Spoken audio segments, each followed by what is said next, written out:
we just keep going, so it doesn't feel weird. Okay. All right. Well, I guess we're ready now. All right. So obviously, like, you're at Penn State to talk about career paths and, you know, kind of the unconventional paths that people take from their education to various careers, especially in, you said, civil service. So you seem to have kind of followed a similar path, I guess. So when you first started school, I believe that you didn't imagine that you would grow up and have a career at the SEC. No. So when you went to college, what was your original goal, I guess is my first question. I didn't think I had a goal. I mean, I started school a year early, so I was like a year younger than everybody who's in class. I went off to college when I was 17. And when you're 17, you don't have a plan, or, you know, if you do have a plan, you're either like super prescient or a little weird, because I have no idea like how you have enough sense of the world when you're 17 or 18 years to have it fully mapped out already. The one thing I did know, and this because my dad was a doctor, so I mean, as far back as I can remember, people were asking me, "Oh, do you want to be a doctor like your dad?" And I always said no. It just never crossed my mind to do. So I knew one thing I didn't want to do, but I had no idea what I did want to do. So I was essentially a liberal arts major. There was a concentration at Harvard called social studies, which sounds kind of third grade-ish, but actually it was one of the best majors that Harvard had to offer. So what appealed to me about it at the time was it was like the grab bag major. So I was like interested in history and philosophy and government and economics and sociology, and I couldn't decide. And social studies said, well, you know, you can count classes in all of those areas and a bunch more to the social studies major. And so I said, great, I don't really have to decide. I could just do the smorgasbord thing. But actually, there was sort of a coherent whole to it. So there was a seminar, Social Studies 10, that everybody in the major took. And it actually gave a lot of coherence to the whole program, that as we went and did specialized in other things. Like I ended up writing my senior thesis about British politics. My roommate, who was also social studies, he wrote his major about horror movies, which is like totally weird, but there were actually some fundamental similarities between what we were doing, because we were using like sort of the classic texts from social theory to analyze those two very different areas, but kind of through the same lens. So this is a roundabout way of saying that I had kind of a broad sort of very classical liberal arts education, but like no real focus on what to do with it afterwards. Part of the reason why I enjoy talking to current students about career prospects is because I felt a little lost when the time came for me to start facing these choices. Like I remember I graduated, and you know, you gotta like turn your dorm keys over and they're literally kicking you out, and you're like, what do I do next? I mean, nobody had a talk to me. I never went to any kind of seminar. I never heard an interview with somebody. I was the first person in my family to go to Harvard. I didn't know what Harvard people did afterwards. Actually, I was the first person to graduate from college in the United States. My mom's family was they're American from Cincinnati, very working class. None of them had been to college. My dad actually had been to medical school, but in the Philippines, so he was a professional, but like had no idea how kind of stuff like this worked in America. So I didn't really have help from my family. And I found myself just picking my way along. I made, you know, the best decisions that I could one step at a time. Actually, for me, the sort of weird step-to-step path that I took was, first I was interested in sort of like old British history. I mean, I'd been to England when I was a kid, and, you know, like Lord of the Rings kind of stuff. And so, but then I sort of when I went to college, I sort of broadened out to like all of British history, and then I found myself focusing on modern British history. Then a little later, modern European history, because you can't study modern Britain without studying their participation in the European community. Well, then it was the European community, now it's the European Union. Then I started studying it and this is when I went to graduate school. I got a one-year master's in modern European studies. Became aware of that it's kind of this legal project. The European Union is like this bunch of treaties and regulations that make, and I, with that idea in mind, to try to understand that better, I went to law school, and my first job was in international banking regulation. So I worked at the Federal Reserve, the central bank of the United States, and they had a little group that did international banking regulation. Worked there for 4.5 years. And then I jumped over to the Securities and Exchange Commission. So I traded banking regulation for securities regulation. So it's kind of a natural jump. When I look back here, or if you look at my one-page CV, everybody try to boil down their career on a CV.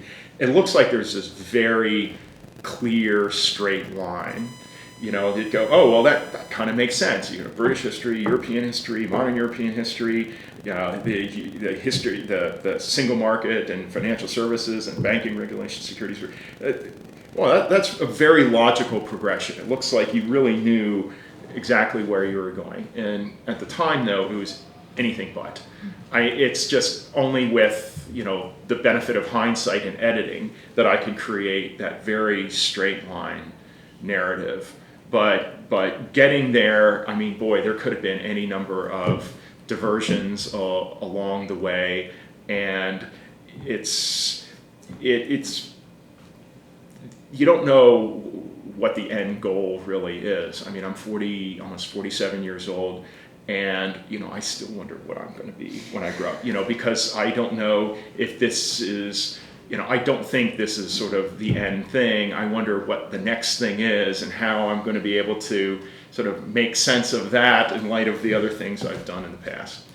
Yeah, I also started college at 17, so I can definitely relate to that. But so what I'm hearing, feel free to clarify, is that, when you went to college, I feel like every student kind of makes a choice to either, go into a major that they know will give them a secure future, like the business majors, the engineering majors, or, more the liberal arts majors where they realize that there's not as much job security, but, those are the things they're really passionate about learning. So, sure. And I don't mean to diss, business and engineering majors. Some of them are very passionate about business and engineering, and, to each their own. But so from what I'm hearing is that you kind of, pursued your passions, and then you just kind of fell into... That's right. For me, the bridge from the pure liberal arts education to, having a professional job was law school. So that's one way to do it, and it's a way obviously I know well and I can talk more about, but it's certainly not the only way. I know plenty of people who have, majored in engineering, computer science, business kind of stuff. And, to their credit, there are people who are also sort of liberal-minded. They might not have been liberal arts majors themselves, but they studied some of that stuff along the way. And I think it's really helped them, broaden out their career. So I do feel very strongly about the liberal arts, but I don't think, you have to major in the liberal arts to be a good person. There's obviously other ways to do that. The people who major in something that's sort of more obviously pre-professional, sort of engineering, computer science, even like applied math is kind of becoming, very useful. Look, they're trying to solve a problem that's gonna, present themselves, when they're in their 20s at some point, which how do you get a good job? And this is a perfectly reasonable way to address that need. Others of us, don't have the interest, or perhaps don't even have the talents. Like I don't think I would have been a very good engineer. I was okay in math in high school. I had very good teachers and I did well in tests, but I was good enough in math to know that I wasn't truly good. Like there was a guy on my math team who ended up getting a postdoc at Princeton, like John Nash, beautiful mind, one of those kinds of guys. And I was good enough at math to know that he was a really good mathematician and I was not. This was not my calling. And I loved, history. I loved studying government. I loved studying philosophy. I mean, so this was right for me. But then it does create the problem, like, okay, how am I going to translate that into a job? I had a dad who was like asking me that question on almost, maybe not a daily basis, but every time I talked to him when I was in college, he would sort of bring this up in one way or the other. One thing that I will say about the liberal arts that I can say from like having the benefit of like a generation of being able to look back at my own experience is that clearly it's hard to just get a job with the liberal art. It's like we'll do art history for food. Nobody responds to a sign like that. But there's a niche, and I think it's a growing niche for people with liberal arts backgrounds who can think broadly and deeply about things, because sort of a big issue that you deal with is that there's so much information out there, right? You can look up anything on the internet. I mean, you can, like, with your capabilities as an undergraduate, you can find in like a minute like more resources about something than like the greatest scholars at Harvard from like the first half of the 20th century. I mean, you just have so much more at your disposal than anyone at any time in history. So the question is not like, do we have enough information? It's, what are you going to do with it all? I mean, there's so much of it now that like finding people who can like make sense of it is just enormous. I mean, like when I read stuff that comes across my desk, some of it purely work related, some of it just, new financial news or something that I'm interested in. It's very easy to detect people who just sort of relay on, well, I found this and da-da-da-da, and they put it across your desk. And you say here, well, is this any good information? Is this valid? Is there a broader point to this?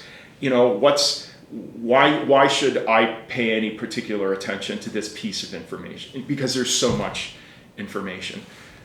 Liberal artists, I think, have a keener insight into deciphering signal versus noise. We live in a world where there's just unbelievable amounts of noise. There's a lot of professional opportunity for people who can figure out the signal. Now, again, it's not obvious how you get a job. You can't say, we'll find signal in all the noise for food. I mean, nobody does it. I mean, what I've encountered in my career, my roommate who wrote about the horror movies, other people I know from college, it's like we have very different jobs, very different titles, very different fields where we're employed, but we're all doing kind of the same thing, which is we're all really good at filtering information from a lot of different sources and making something useful out of it. So I do that in financial market regulation. The guy who does horror movies, he's actually the head of a TV production company, and there's like what he sees is like there's all these people who have ideas for this TV show, that TV show. We should set this there, and we should have like Middle Ages stuff here, and we should put it there. And there's all this stuff that you could do, but like figuring out which stuff is A, going to be the most popular, B is the most practical to make, and C, how you make it, and boiling that down and say, okay, we are going to make this TV show and have it succeed. Not everyone does that, and I think his ability to do things like that was sort of sharpened by being a liberal arts major. Yeah, so you kind of answered my next question, which was going to be like what skills you use from your liberal arts background in your current job, but you kind of answered that already. Yeah, it's not that there's any one skill. It's not like, okay, I'm going to tell you to do X, and you go work at X for 3 weeks, and then you're good, and then you can get a job. It's nothing. Unfortunately, it's nothing so simple as that. It's sort of a combination of being able to take a lot of information in, to process it, to figure out what's important or what's not, or what's the big picture coming out of this morass of sort of unstructured information. But then, once you kind of have an idea of what's there and what it's telling you, conveying it to other people in sort of a meaningful way. So written communication is absolutely part of this. People who can write do well in the kinds of professional jobs that I'm familiar with. So this is, throughout Washington, D.C. and the federal government, which is it's an economy based on intellectual capital. It's not making cars, it's not making shampoo. I mean, I'm from Cincinnati, Ohio, so Procter & Gamble, they make soap, they make shampoo. We don't make soap or shampoo in DC. We work with ideas.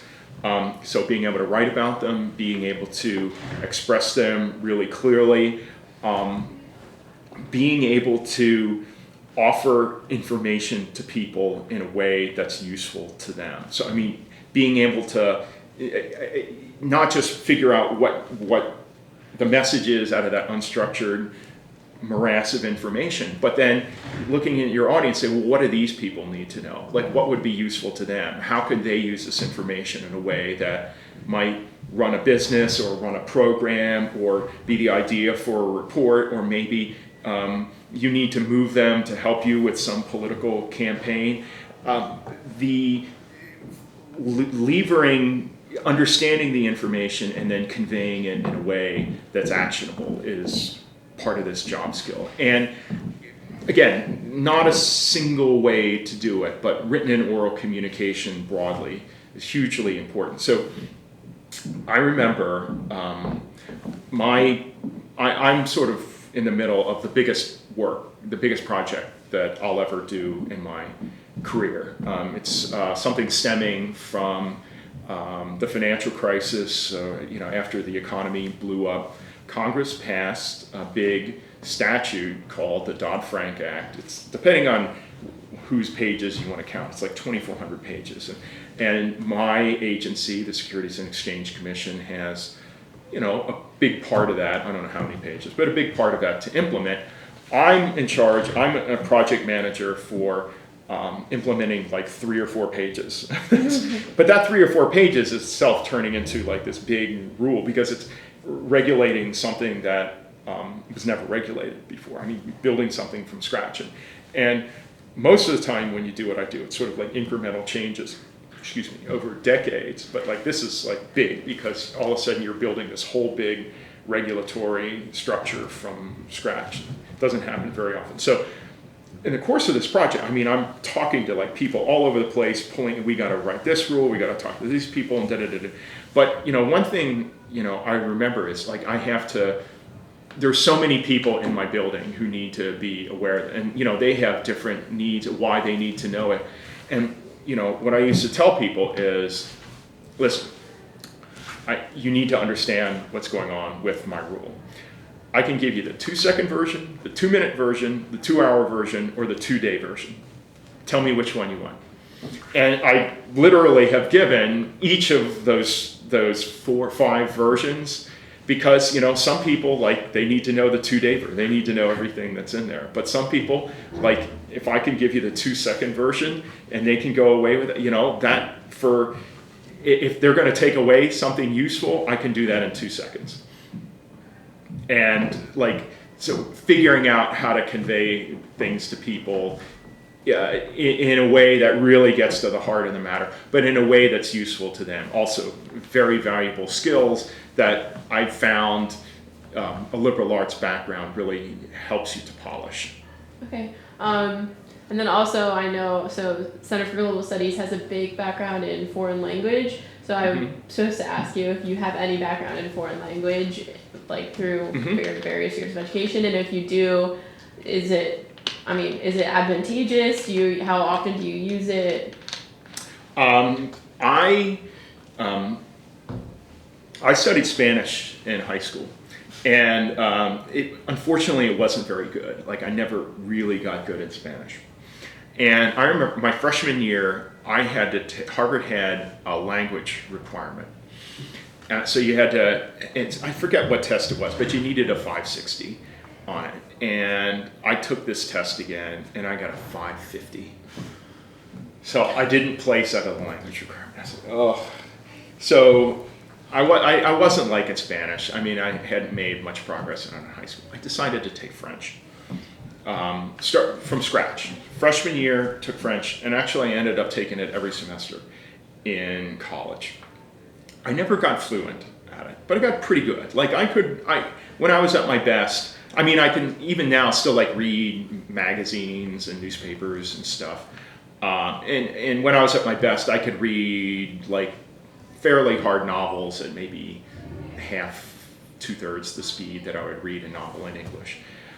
This was not essential to my job prospect. Like, I would have been okay without the French, but it was helpful from time to time along the way. I mentioned that I got a master's in the modern European studies.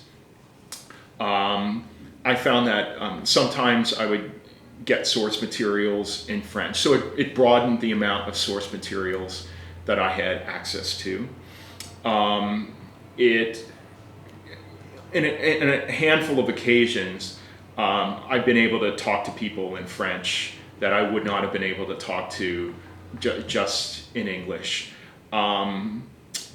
Again, not necessary, but it certainly makes the world a more welcoming place if you will take steps to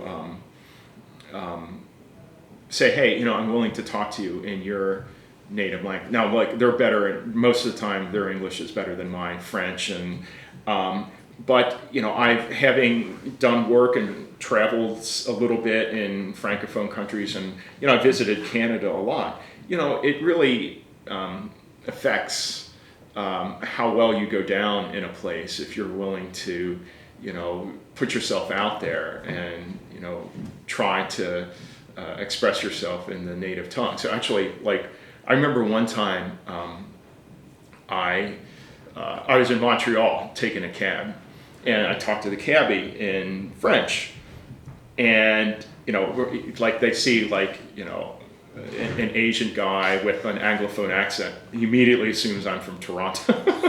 So I was like, okay, I don't pass as a Francophone, as a Montrealer, but like, I pass as a Torontonian, and I was like, oh, that's kind of nice. I feel welcome here. I feel like I belong. Okay, and then so my last kind of school questions is just, you explained this a little bit when you talked about what you did after college, but what was your experience right after undergrad? So, I mean, you said they're literally kicking you out, but did you plan ahead? Because, like, now, I mean, in undergrad, we're taught to, go to career fairs as early as the fall of our junior year and, like, start networking, start getting interviews, start, applying to grad schools. So did you have a plan when you were an undergrad? And if not, like, were you scrambling after you graduated? Like, what was your experience? Yeah, I had a very bad experience. So I graduated in 1990, which was the last big recession. So not nearly as big as the recent one, but it wasn't a walk in the park either. And I was completely clueless. I mean, I was like almost embarrassingly clueless. Like, I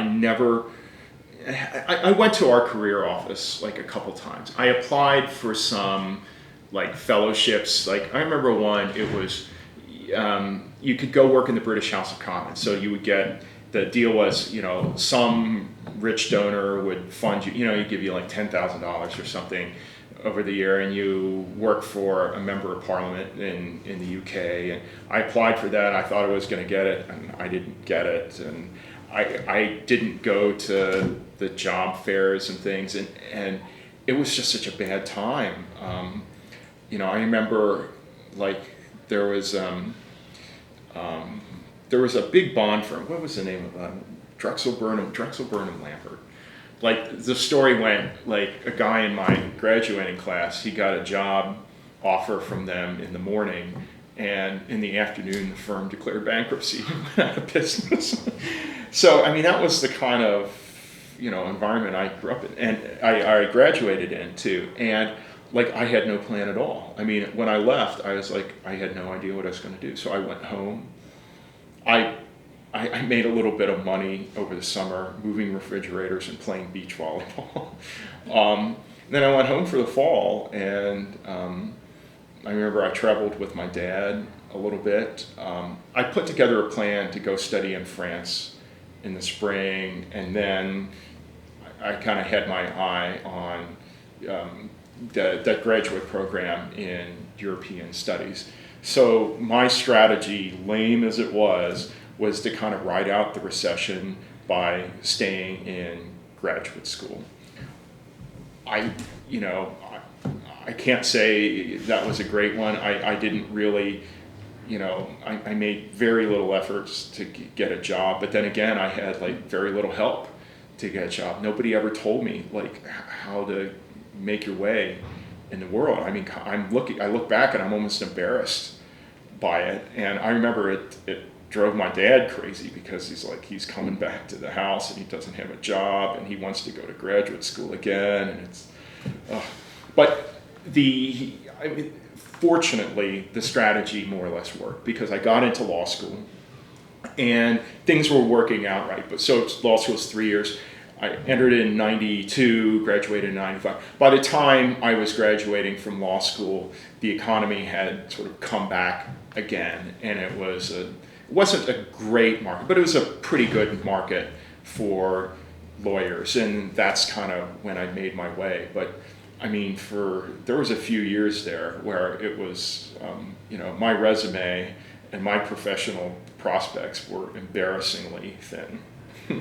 So you say that you were never, really told, you didn't have anyone that talked to you about, career paths or, what you would do after college. So, I just thought of this question now, but in your opinion, do you think the system's better now where we're all talked to about career paths and to start thinking about what we're doing after college, but at the same time, people start asking you that question, like what job do you want, what career do you want when you're 19 years old, sophomore year, and you're already stressing about it? There are trade-offs.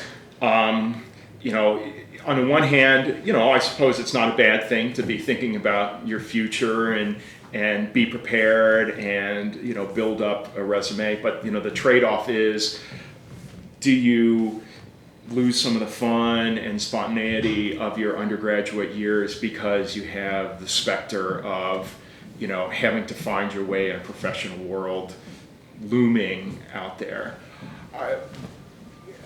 I think there's a balance to be struck. I think there's a way to have, the resources and the advice about future career prospects available to you in a way that makes your undergraduate time less fun, or in a way that drives you away from studying liberal arts because, well, I better take all these pre-professional things to make sure I get a job. There's a balance to be struck there. Same for me. I had a little too much about the free thinking stuff as an undergraduate. I certainly could have benefited more from having some useful career advice. So, there's trade-offs, but when there's trade-offs, there's ways to strike a proper balance.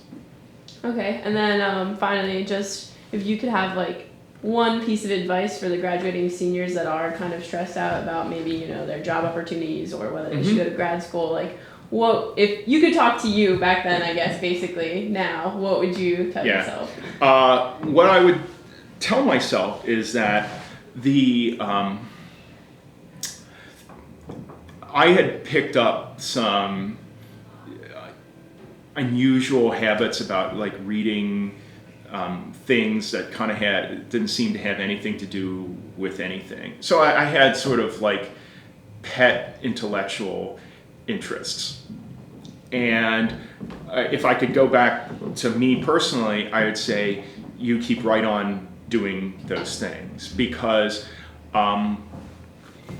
as you know, I grew up, some of those pet intellectual interests have what sort of enabled me to get into certain professional situations, or even separated me from other people who, at least, you know, on face value, look similarly qualified. So what do I mean by that? Like, okay, when you apply for a lawyer job, everybody's got a law degree.